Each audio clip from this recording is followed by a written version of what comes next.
Hello. I I've been laughing for the last like 5-10 minutes because of what I'm about to talk about because it's very taboo, as we'll get into, and it is admittedly nerve-wracking to talk about. It's not something that I ever imagined I'd be doing, especially putting it up onto the internet with all the risks that that comes with, and the fact that it's out there forever and everyone has access to it. So today's episode is going to be absolutely beautiful. And I'm doing this on a Sunday instead of Monday because actually, no. It is Monday. Never mind. Just ignore I said that. Welcome back. This is your chance in the week to just relax. You might be driving or laying in bed or sitting outside, or if you're skilled and you can mentally multitask, maybe you're working, and that's great. So just sit back, chill, listen to me debate myself and explain some stuff, and it's all okay. I feel like the last couple of weeks I've been trying really hard in just every aspect, and I've been forcing things. And I think I said this a couple episodes ago as well. And the last couple of days I've turned that around and I've started just chilling. Because it's all okay. It'll all be good. And when you do sit back and relax, the world really does just give it all to you. So, relax. I love you. What I wanted to talk about is a condition that I was born with, and I think quite a few people are born with. Hold on, I'll just give it a look. And it has to do with my genitalia. Hold on. I'm just searching up the percentage of people that have this condition. My phone is burning up, so it might not even be able to manage a single Google search. Come on. Come on, you good thing. Okay, well, I'm pretty sure it's quite common. I'm going to say upwards of 20% of guys have it. And it's a condition called phimosis, where the foreskin of your penis can't retract, so you can't pull it down. And this obviously only applies to uncircumcised guys. And if you didn't know, like I didn't know up until 6-8 months ago, your foreskin should be able to go all the way down. You should be able to completely pull it back, and I am not. I think I should have said something about this being a mature audience episode at the start. I hope parents or something turned the episode off when they heard me say that it was about my genitalia. So I'm sorry if I didn't say anything before that. Well, I didn't. But yeah, I didn't know that this was how a guy's body was supposed to be up until I was a couple months into my 19th year on this earth. And it was only when I got the opportunity, or I thought I had the opportunity to lose my virginity, that my friend started coaching me. And he's well versed in that realm. And we were talking about all this stuff, and then we somehow got onto the fact that, we were probably talking about condoms, and I mentioned that I couldn't pull it down. And he was like, what? That's not... You're supposed to be able to do that. Bro, what? So we got into a pretty big conversation, and I was arguing. I was like, no, there's something wrong with me. And he was like, no, it's fine. You just have to pull it back. Just, like, train it. In the end, we were both right. It wasn't exactly the norm, but it was something I could easily just train and fix. So he put me up to the job of fixing it. So I had to train it every every night in the shower, uh, and he told me what to do. So he was my coach. I won't say exactly who it was, but he definitely knows if he's listening to this. So thank you for that. It actually did help. It was quite a quick process as well. I thought it would take months, but it ended up taking 2 or 3 weeks. So I'm all good now. I can pull my foreskin down. Um, but when I was in school, our school was designed so that there were always 3 grades in the same class learning together. So the sevens, the eights, and the nines were all put into one class. And so when you're in 7 and 8, you're exposed to the grade nines who are a lot deeper into puberty, or they're just in puberty and you haven't even hit it yet. So they've got a lot of hormones and their minds are in that world. So you get exposed to a lot that you hadn't previously ever even thought about. And that happened to me, and somehow I completely missed the whole point, in fact, that the foreskin is supposed to come down. So I just went through thinking, well, not really think, I was just confused. I was like, sure, okay, I'm the same as everyone else. I didn't even think about that. But then everyone else just seemed to get it, and I was still a bit confused. So somehow I got through that. And it wasn't something that I felt I could just talk to anyone about, because sex is a taboo topic, and so are your genitals and all that. And it's really interesting that sex, the only reason any of us are on this earth, the only reason anything has ever existed on this earth, is because of reproduction, and yet it's probably the most taboo topic in...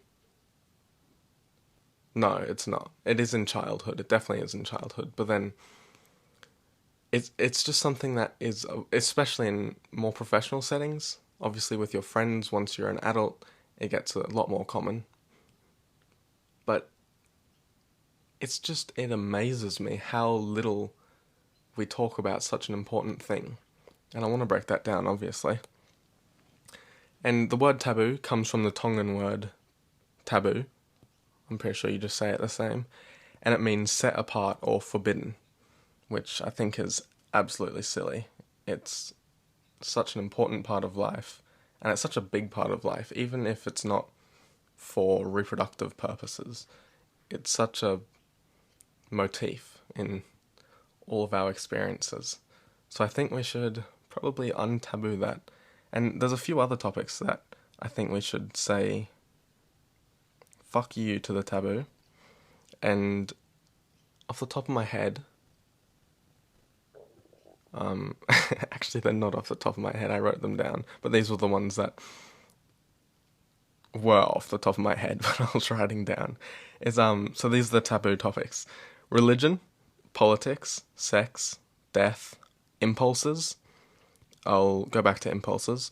Finances, so your financial situation, whether you're in debt or you're really rich.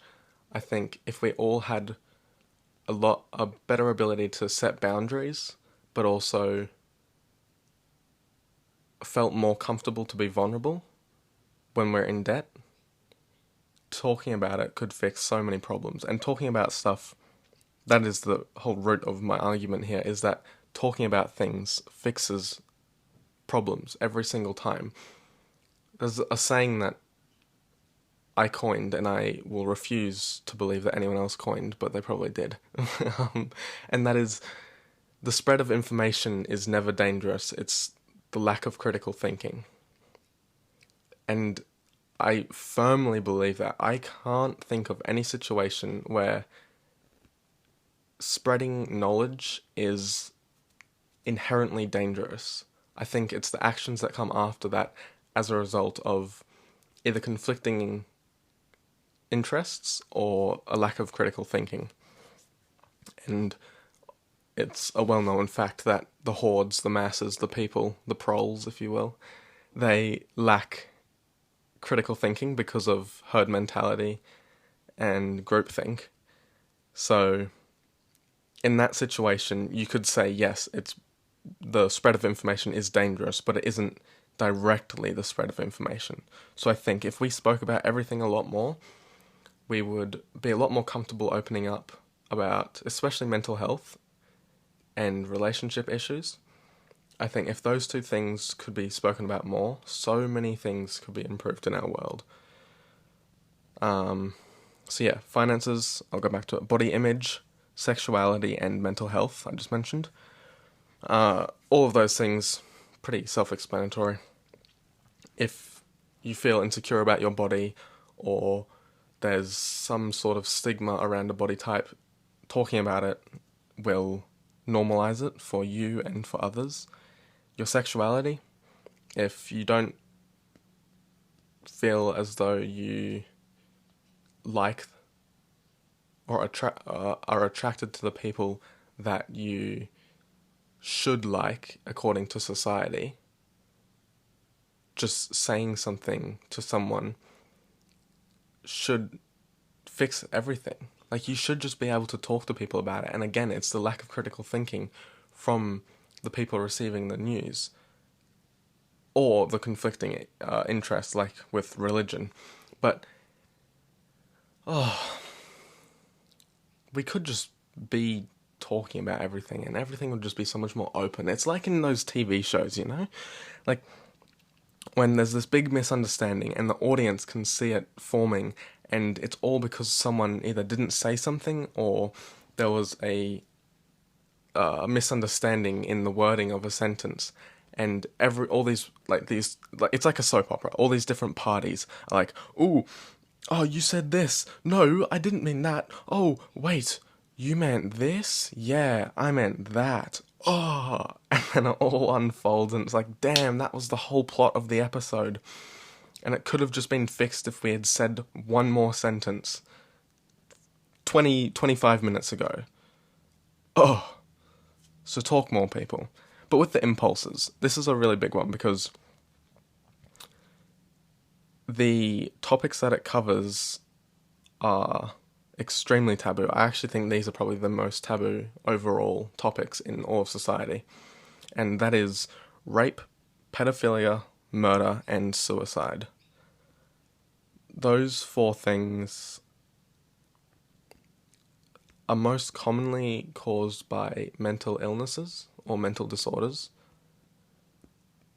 and they are treatable. Obviously, not every case is treatable, and it's going to be really hard in pretty much every case, but these thoughts and these impulses aren't always inherently that person. That isn't their being. It can be just some wire has gone wrong in their head, and they feel as though they need to act on these impulses. And if they were able to just open up to someone about it without being judged, then they could get professional help. They could get onto some serious therapy, or go to rehab or something like that. Oh, that's another one. Drugs. Drugs are taboo, but yeah. But yeah, these impulses. I think there's a guy on Instagram who is doing a really great job and is trying to normalize talking about pedophilic impulses. And you can see in the comments that there's a lot of people that just instantly jump to saying he's a pedophile for wanting to make this an open topic. He's not trying to normalize pedophilia. He's trying to normalize people talking about those impulses, which I think is awesome, because if those people can't feel like they can tell anyone, then there's no chance of them getting help, and inevitably they're gonna end up acting on those impulses. But if they can talk to someone, they can get help. But most of the time, if you tell someone that, they're going to be like, holy shit, and shit's going to hit the fan.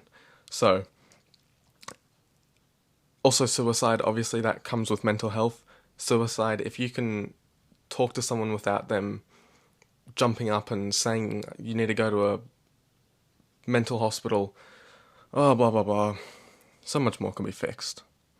So, that's why I wanted to say this about the phimosis, because it has to do with sex, kinda. And I absolutely despise any form of taboo topic. I've been told that I'm very upfront, and I think it's just because I don't fully understand what the meaning behind. Oh, sorry, I don't understand why we don't talk about these things. Because to me, it just seems like life could be so much better. And I feel as though it comes from something like the London Regent era, where every social interaction was like a transaction.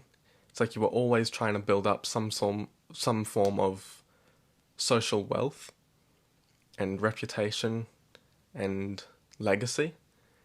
And so to talk about these things that could offend or hurt or disgust other people, that would really impact your family and your own legacy and your place in society and your belonging.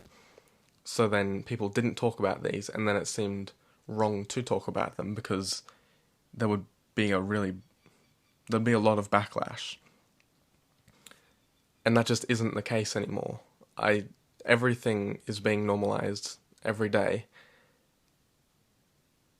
And just talking about these topics has no effect. It might offend someone's worldview, but if your worldview is that fragile that someone stating their opinion about something is going to affect you, like, you need to rethink your worldview. I made a video on this the other day, actually. If your worldview is that fragile, you have to be either insecure or hyper emotional. And if you're hyper emotional, that's all fine. But if you're insecure about your worldview, which is a pretty important part of life, you should probably rethink it, go back and have a look at it. Like, your worldview should be either extremely fluid and you shouldn't feel attached to any one part of it if it is proven wrong, or it should be extremely fixed and you should be able to stand by it and know that you're right. If you're going to stand by it, but it's also not something you believe in, then that's just not critically thinking. It's like you're just standing up for something because what you've been told that. Is that really the right thing? Do you even think that's the right thing to do? So, I think forming your own worldview, it's an insanely complex and long process, but being able to do that can help so much, because then you have values and principles that you can base your actions off, and you know your direction in the world, you know your opinion on other people and their actions, and it just allows you to actually interact with the world in an authentic way. But when you don't know what you think about something, and yet you still defend it, you're just robbing yourself of an opportunity to learn and grow. So either know who you are and stand by it, or be fine with not knowing who you are and be open to opportunity and change. Because otherwise, you're not going to ever get a chance to find out who you are, if that is something you want. So yeah, talking about taboo topics is something we all need to do a lot more. I'm going to start doing it, and if anyone wants to DM me or email me, my stuff is all in my bio. My message button is obviously in my bio. But, like, we just need to start talking. I couldn't pull back the foreskin of my penis. and I didn't think I could until I was 19. We just need to, like, get this stuff out in the open. I had depression, I wanted to kill myself. I had thoughts about killing other people. I've cut myself many, many, many a times. I've cut love hearts into each of my arms. So I've got a big love heart on each of my forearms, and I cut deep so that they'd scar, because I love love hearts, and I did that with a razor, and I'm open about it, because, actually, I'm not really sure why I do it. I'm still investigating that, but I do it, and it's a typically taboo topic, is cutting yourself. At first, I did it because I was depressed and suicidal, but now I am not completely sure why I do it. But I have cut myself on multiple occasions. But yeah, let's start talking about stuff. And that ability to be vulnerable, to open up and just put your entire being out on the table and saying, yeah, this is me. It's alright if you don't like me. Because really, the opinions of people that you don't want to be like don't really matter. Like, why would you... Yeah. This is something that really hit me in the face the other day, and I wasn't sure... Oh, no, I was sure why. It was... Oh, I chose to... I figured out that if, in, like, fight or flight situations, I fight. And, yeah. I was at a Macca's, I was doing DoorDash, and I was pulling out of the parking lot, and this other guy went to cut me off, and instead of, like, just brushing over it and letting him go past, I went forward faster and cut him off, but, like, not... I wasn't just continuing on my path, I was purposely driving to block him from cutting me off, and... That was a very... it was a very stupid idea, but it was also subconscious. Like, I just did it out of reflex. And so I found that I choose to fight over flight or freeze. And that was interesting, because I've never really been in a situation where I've had to choose fight or flight. Not like an intense one, obviously. So that was really cool to see. Not because I fought, but because I now know that I fight. And... Oh, wow, I have no idea where this was going. Whoops. But yeah, I don't know, I fight, I guess, that was the point. But being able to be vulnerable is so good, because then... Oh yeah, it was the opinions of other people. So then I was, as soon as that ended, as soon as I cut him off, I was like, oh shit, he probably thinks I'm an idiot now. He probably thinks like I'm some macho, testosterone-filled bitch. And then I realized that I don't really care. Like, I know it was not the right thing to do, but I also didn't care about his opinion, because he was trying to cut me off. He was not following the road rules. And... why would I care what someone who does something maliciously thinks of me? But then you can say that I tried to do something maliciously. I wasn't trying to crash into him or break the rules. I just... yeah, I don't know. That was a reflex. My bad. Yeah. So, don't care what people think about you if you don't want to be like them. If you want to be like them, even... they're not exactly you, and you're gonna do things in your own exact way. There's never a single right way to do anything. All these marketers will tell you, oh, the first 3 words that a customer sees in an ad are the most important, and then another one will come along and they'll say, captivating visuals are the most important thing in an ad. And then a third marketer will pop out of the woodworks and he'll be like, the music is the most important, or something like that. And they're all just saying these same thing, these like different things, and they're not mutually exclusive. They can all be, well, I mean, if they're the most important, they are. But all these things have their situations and their contexts, and there's an infinite number of contexts in both external situations and within people.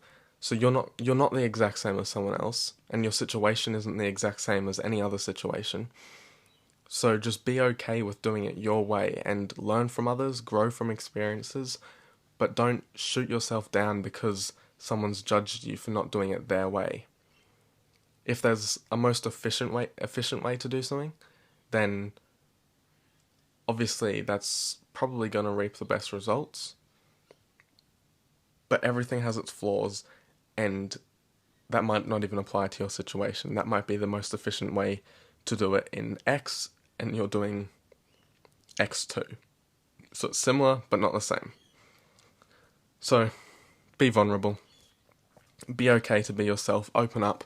When I came back from Brisbane after I got my depression, I spoke to my friends about it, and that led to them talking to me about their stuff, and it turns out that they have so much more that I just didn't know was going on, and no one actually knew what was going on in all of our heads. We didn't talk to ourselves about it, obviously. We didn't talk to each other about it. We didn't talk to our families until I came back, and I didn't plan on getting them to open up, but when I did just tell them about my stuff, because I was kind of in my head, focused on not dying every day, but then they said, yeah, man, I've felt stuff like that as well, and then they opened up about all their stuff, and it was awesome, and it helped all of us. I hope it helped them. I think it helped them, but it definitely helped me to see that everyone's got their own things going on, despite them hiding it really well. So vulnerability doesn't just help you, it helps everyone.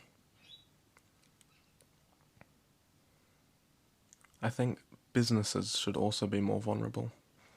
I think vulnerability forges really deep connections. It's amazing for building rapport and relationships, and within measure, vulnerability can take a first impression to a deep connection within half an hour.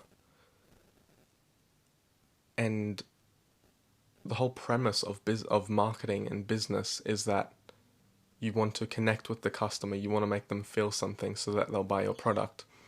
And if businesses were more vulnerable, if they were open, and if they tried to actually connect with people instead of appealing to their motivations and creating problems that they can then solve, if they were to open up and talk about actual problems in the world, if they weren't afraid to be political and controversial, obviously they would lose some customers, but they would gain extremely loyal customers. And this is like, it's just the same as being a person.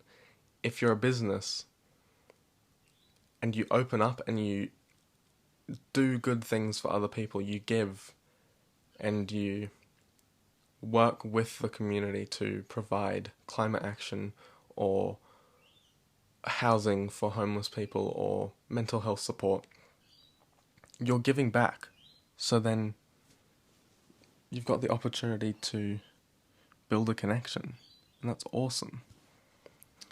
I think more businesses should do that, and please, if you own a business or are related to high up in a business somehow, please go and do that. It would be amazing. I am aware that my microphone is kind of low charged. I'm not sure what the range on this is, so I'm going to take it with me. We need to go get a charger. Come with me. But yeah, and then, hold on. Oh, my door's going to open. It's okay. Close your eyes.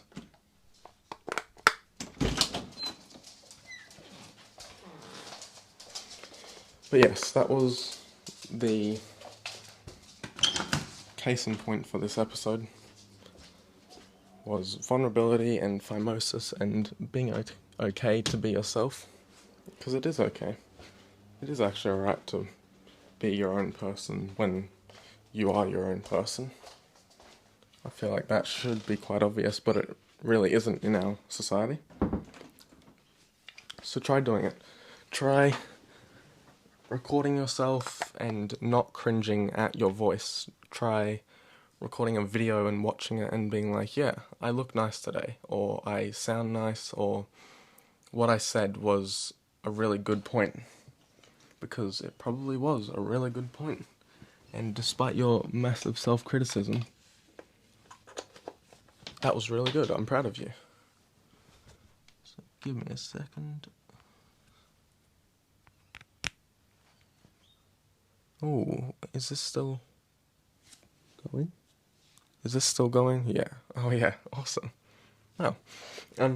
Yeah, so just love yourself and be comfortable in your own skin, because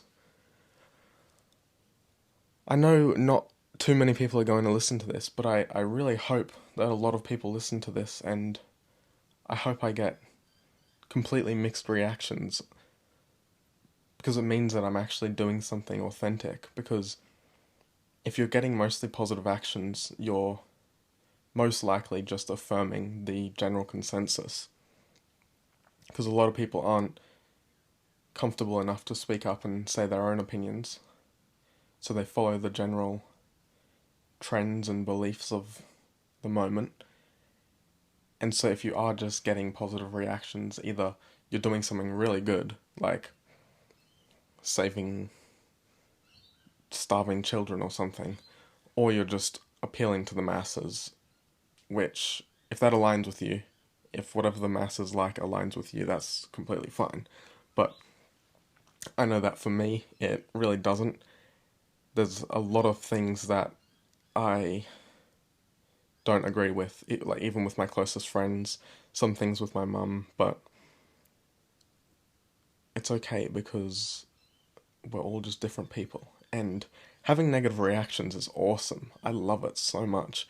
Like, for a while I thought I was like I had some weird kink for being insulted. I don't, but I love when people find me obnoxious, or find me, or like say I'm wrong, or say I can't do something, or they insult me, because it just feels so empowering. Like, wow, I made you feel that emotional. I made you feel that intense emotion. That must feel so powerful. And I'm happy I could do that for you. And the type of emotion really doesn't matter. Like, if it was love or hate, the fact that I can make someone feel that just by being myself is quite impressive. And I don't do it maliciously at all. I just, like, I have a good heart, and I just try and do whatever I think is right. But for some people, that definition of right is different. And they get angry, I get happy, the whole cycle continues. I love you. I'm getting a lot closer to my Africa trip. I'm going down to Newcastle tomorrow. I'm catching a flight at 6-ish out of Brisbane, and it's just going straight down to Newcastle. And I'll be down there for a week on the People's Blockade with rising tides. And it's to protest the opening of new coal ports and gas mines. Because renewables are the future, and fossil fuels have to be stopped so bad. It's just, I can't believe that we're still opening new coal mines despite the climate change news that goes on. It's just crazy. I don't get it. So I'm going to be down there for a week. I'm going to be volunteering at a few stations. I'm going to be doing some first aid, which will be fun. Hopefully I don't need to be used, but if I do need to be used, I do not mind, because that'll be awesome. But we'll be paddling out in kayaks and blocking the port so that the ships can't come in, and they can't because there's people there, obviously. and last year 109 people got arrested, so I'm expecting that I will probably be arrested, but a friend was actually the one person last year that, oh, Lauren, yeah, she was arrested, and she was the only person that was actually charged, or convicted, and she was still home the day after or 2 days later. So I'm not worried about missing Africa, but it would be cool to be arrested. I would love that. So after that, then I go to Africa. So I fly back on the 25th of November, which is a Tuesday, and I'm back for 5 days. I'm going to try and make some money, prepare for Africa, and then I'm over there for 3 weeks, and I will still be releasing episodes. I'm not really sure about my service or my data accessibility over there, so I might have to pre-record and then just schedule them to open up, but I wouldn't let you hanging. I wouldn't leave you hanging, sorry. But yeah, I'm really looking forward to it. It's going to be awesome working on the front lines with the Black Mambas and doing some on-the-ground actual wildlife conservation in the Kruger National Park. It's just going to be so, so awesome. Out in the wilderness with all these really knowledgeable people, and the group that I'm going with, they are all massive in the conservation and activist world. Kurt is a big example of that, and there's so many other people like him coming on the trip, so I'm going to make some awesome, awesome friendships. And another thing that I absolutely would love is a sponsorship from some sort of business. I've emailed so many companies, and I've gotten a reply from quite a lot of them, but none of them have really gone through. Like, the process hasn't continued, and it would be amazing if a camera or an outdoor gear or like a hiking, camping gear company would be interested in sponsoring me, because I'd love to make content over there, and I'd love to be an ambassador for a brand and showcase all their awesome products actually in use on the front line. So if you know someone, or if you are someone that owns a company like that or manages it, hit me up. I would love to. I'm chill. I'm actually really relaxed right now. I'm really comfortable. But yeah, that's all. I love you. Thank you for listening to Raw. Please, if any of this resonated with you, share this with someone you love or you know. Try to love everyone. And that's it for today. Buenas noches. I love you very much, and I'll see you next week. Bye-bye.